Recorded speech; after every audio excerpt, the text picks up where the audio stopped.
मुंबई से लेकर के कलकत्ता तक बड़े सारे राइटर, चिंतक, एक्टर, उनको पहली बार डर लग रहा है।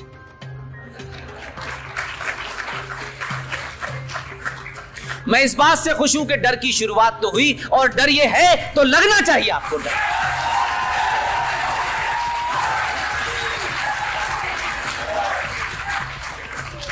हम 1000 साल तक गुलाम रहे, लेकिन हमें डर तब भी नहीं लगा था। अलग अलग लोगों ने हमारे ऊपर राज किया, हमें जरूर कोई कमी रही होगी।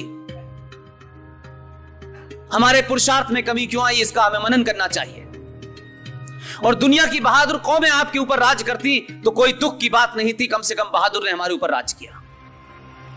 मेरा अफसोस वर्तमान समाज से यह है, जिन लोगों ने इसी भारत में बाबर आया, अकबर आया, औरंगजेब आया,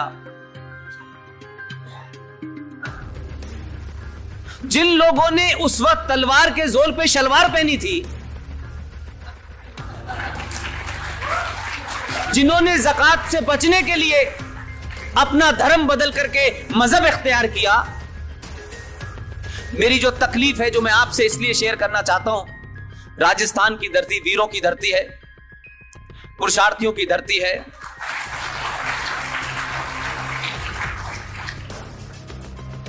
लेकिन हमने ऐसे पुरुष की कल्पना नहीं की थी जो जयपुर में है।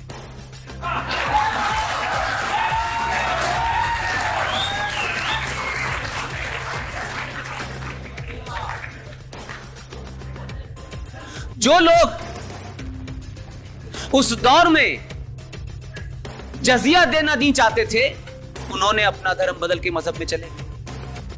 कुछ लोग तलवार के जोर पे हुए।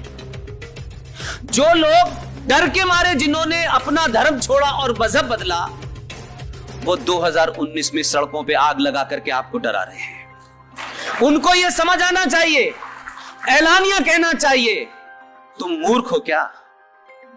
हम जब नहीं डरे तो अब तुमसे डरेंगे।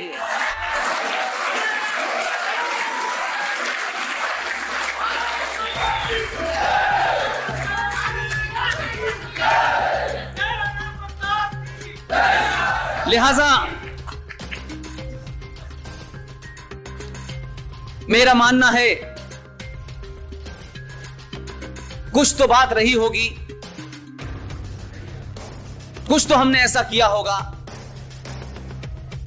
पूरी दुनिया को ज्ञान देने वाले लोग, पूरी दुनिया में अपने पुरुषार्थ को स्थापित करने वाले लोग आज बौनों के सामने बौने बने हुए हैं। आपको न तो AK-56 उठानी है, न AK-47 उठानी है, न सड़कों पे किसी को पत्थर मारना है। ये एक पहला मजहब है। इसका बेसिक डिफरेंस देखिए। आप मंदिर से निकलते हैं तो जो भी प्रसाद आपको मिलता है, उस प्रसाद में से भी आप बाहर निकल के कमजोर लोगों को बांट देते हैं।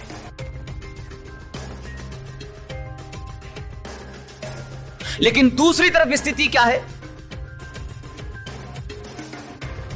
कि जो लोग मस्जिद से निकलते हैं, मस्जिद की सीढ़ियां नीचे तक नहीं आती, पत्थर हाथ में उठा लेते हैं। और ये पत्थरों की परंपरा कोई ऐसी नहीं है कि यकायक यहां आ गई है। ये फलस्तीन में भी यही सीन देखते हैं आप। इसके पीछे की मानसिकता समझिए। ये जो इस्लाम के 5 फंडामेंटल हैं, उसमें एक फंडामेंटल है हज करना। हज करना अपने ईमानदारी की पैसे से हज जायज है।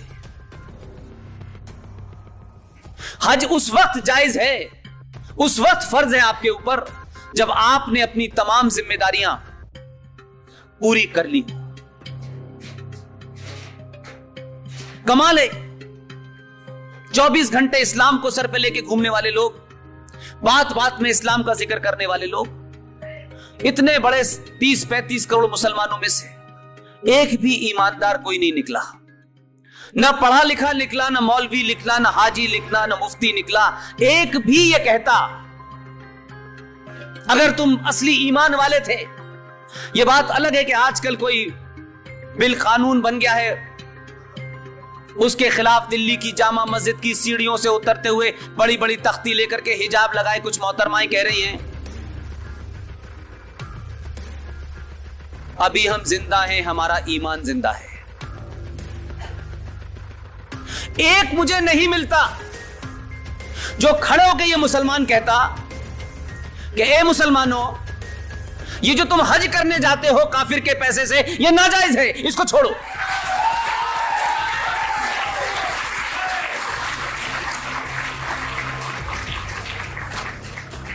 लेकिन यह सिलसिला चल रहा था क्योंकि यहां हज का एजेंडा कुछ और है, यहां इस्लाम का एजेंडा कुछ और है।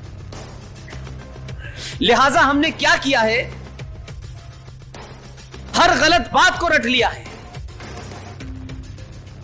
और जैसे जैसे आप उस से बाहर निकलने की कोशिश करते हैं, सत्ताधारियों ने आपको उससे निकलने नहीं दिया। जब तक आपके दिमाग से यह भूत बाहर निकलता कि सारे धर्म बराबर हैं, मस्जिद अल्लाह का घर है, मंदिर भगवान का घर है, जरा सा कुछ हालात बदले और उन सत्ताओं के खिलाफ लोग सड़कों पे जब आने लगे तो यकायक उनके वारिस आजकल बड़ी बड़ा चैलेंज कर रहे हैं। सवाल यह है कि जिनके घर में 19 साल और 16 साल प्रधानमंत्री रहे लोग, ये प्रधानमंत्री की कुर्सी उनके लिए रिजर्व थी, इसके बावजूद भी वो इतिहास नहीं पढ़ना चाहते। जो बात आज कही जा रही है, संसद के अंदर कोई बिल आता है, हजारों बिल आए होंगे, उनकी चर्चा तो कभी हुई नहीं। लेकिन एक तथ्य ऐसा है जिसके सामने मैं आपको कंपैरेटिव स्टडी के लिए कहता हूं, रखें। लोकतंत्र में संसद सुप्रीम होती है, हर आदमी को बोलने का मौका होता है। वो 5 मिनट बोले, वो 10 मिनट बोले, 2 मिनट बोले, वो टाइम एक अलग टेक्निकल मामला है, लेकिन हर आदमी अपनी बात कह सकता है और वोट देने का अधिकार है पार्लियामेंट के अंदर। इस देश में किसी ने यह सवाल पूछा कि एक परिवार के वारिस पूरी दिल्ली से लेकर के पूरी दुनिया भर में हंगामा मचाए हुए हैं और इस पे सवाल खड़ा करा जा रहा है कि संसद ने तो कोई बिल पास कर दिया है लेकिन हम नहीं मानेंगे। मैं कहता हूं अगर ईमानदार भी हो थोड़ी देर के लिए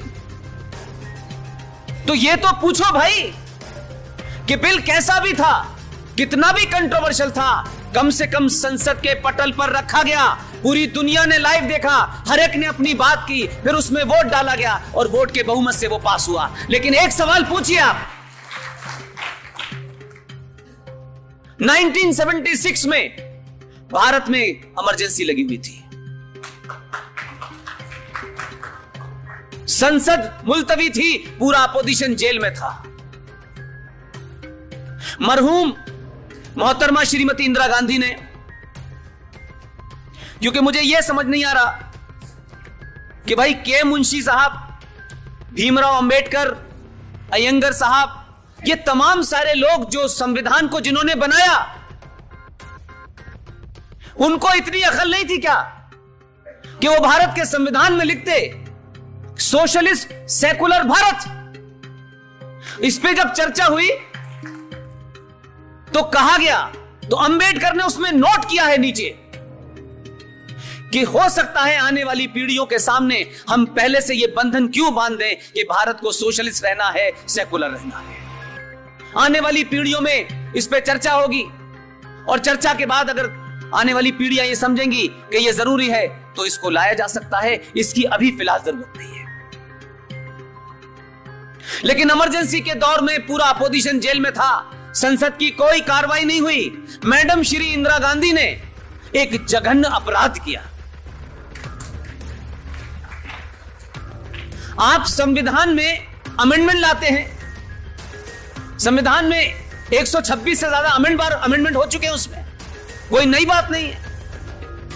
इनके सर पे नहीं, ये तो कल परसों आए हैं, बाकी तो इन्होंने किए हैं। लेकिन 76 में जो सवाल उठना चाहिए था वो नहीं उठा। 76 में भारत की संसद की परमिशन के बगैर, संसद में इसकी चर्चा तो दूर छोड़ दीजिए, एक कागज का टुकड़ा संसद में नहीं रखा गया। जब संसद खुली, रात के अंधेरे में आपने भारत के संविधान के प्रियम्बल में, वो प्रियम्बल जिसके बारे में कहा जाता है कि वो अक्षुण्ण है, उसमें कोई कॉमा फुल स्टॉप नहीं लग सकता, क्योंकि जो हमारा प्रियम्बल है वो इंग्लैंड के प्रियम्बल का कॉपी है। इंग्लैंड के संविधान का प्रियम्बल पढ़ें और उस प्रियम्बल के नीचे आखिरी लाइन लिखी हुई है छोटी सी, उसमें लिखा है स्पेंट। एक लाइन है, एक शब्द है, बल्कि लीगल फ्रेटर्निटी में स्पेंट का मतलब है कि जो भी कुछ इस प्रियम्बल में लिखा है ये अक्षुण्ण है, ये समाप्त हो चुका, अब इसमें कोई बदलाव नहीं किया जा सकता। श्रीमती इंदिरा गांधी ने भारत के संविधान के प्रियम्बल में चेंज कर दिया, चर्चा नहीं हुई आज तक, किसी ने सवाल नहीं उठाया। सवाल इस पे उठाया जा रहा है क्योंकि जब आप पास करते थे कोई चीज तब वो सेकुलर होती थी, इन्होंने पास की है तो कम्युनल है। और संकट यह है कि इधर भी जिस तेजी से काम होना चाहिए था समाज को बताने के लिए, क्योंकि हमने सब कुछ राजनीतिक शक्तियों में दे दिया है,